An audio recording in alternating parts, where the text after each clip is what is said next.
দুর্নীতিবাজ শিক্ষকের গালে গালে, দুর্নীতিবাজ শিক্ষকের গালে গালে। জামালপুরের বকশীগঞ্জ উপজেলার সাধুরপাড়া নজরুল ইসলাম উচ্চ বিদ্যালয়ের প্রধান শিক্ষক আবুল কালাম আজাদ ও সহকারী প্রধান শিক্ষক শরীফা আক্তারের বিরুদ্ধে অনিয়ম, দুর্নীতি ও কটূক্তির অভিযোগে মানববন্ধন অনুষ্ঠিত হয়েছে।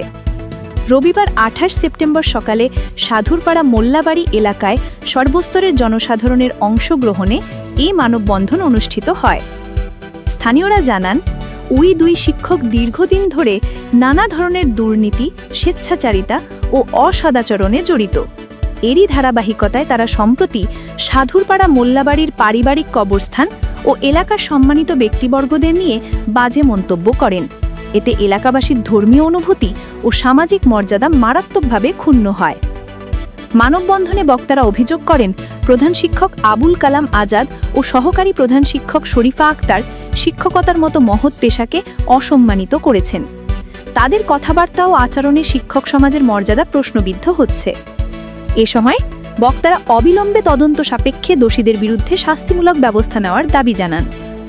এই মানববন্ধনে বক্তব্য দেন স্থানীয় সাংবাদিক আল মোজাহিদ বাবু। তিনি বলেন, শিক্ষক সমাজ আমাদের আলোকবর্তিকা, অথচ এই দুইজন শিক্ষক তাদের দায়িত্ব ভুলে গিয়ে এলাকায় বিভেদ সৃষ্টি করছেন।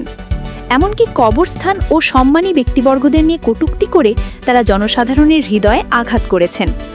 আমরা চাই শিক্ষা বিভাগের ঊর্ধ্বতন কর্তৃপক্ষ দ্রুত তদন্ত করে প্রয়োজনীয় ব্যবস্থা গ্রহণ করুক।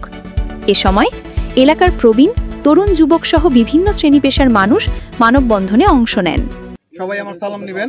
আসসালামু আলাইকুম। ওয়ালাইকুম আসসালাম। অনেক দুঃখ ভারাক্রান্ত মন নিয়ে আমরা এখানে দাঁড়িয়েছি। গোষ্ঠীগত কবরস্থান, এখানে শুয়ে আছে আমার পিতামহ সহ মোল্লাপাড়ার সকল গুণীজন, যারা স্কুল প্রতিষ্ঠা থেকে শুরু করে স্কুল এই পর্যন্ত দাঁড় করানোর জন্য তাদের কঠোর পরিশ্রম রয়েছে।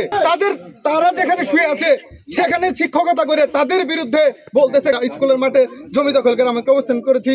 এটার জন্য তীব্র নিন্দা জানাচ্ছি। উনি একজন প্রধান শিক্ষক, আমি তো বলি ওনার নৈতিক স্খলন হয়েছে এবং ওনার এই স্কুলের প্রধান শিক্ষকের যোগ্যতা হারিয়ে ফেলেছেন। বিগত যতগুলো নিয়োগ আছে সব কয়টাতে দুর্নীতির লেশ মাত্র রেখে গেছেন। তাছাড়া আপনারা জানেন মাওসি কর্তৃক যে পরিমাণে ওনার দুর্নীতি ধরা পড়েছে, তার সুবাদে তার বেতন ভাতায় এমপিও সিট বন্ধ। মানুষের চাঁদাবাজের হুমকি দিচ্ছে, মানুষে নাদিম হত্যা মামলার হুমকি দিচ্ছে। আসলে নাদিম হত্যা মামলা হয়েছে, আমরাও তার প্রতিবাদ। এই নাদিম হত্যার যেখানে পুলিশ তদন্ত প্রতিবেদন দিয়েছে, যেখানে পুলিশ তাকে আসামি করে নাই, কিন্তু উনি ওনার জোর খাটিয়ে আমাদের মোল্লা গোষ্ঠীরা উনি আসামি বানানোর জন্য লেগে পড়েছে।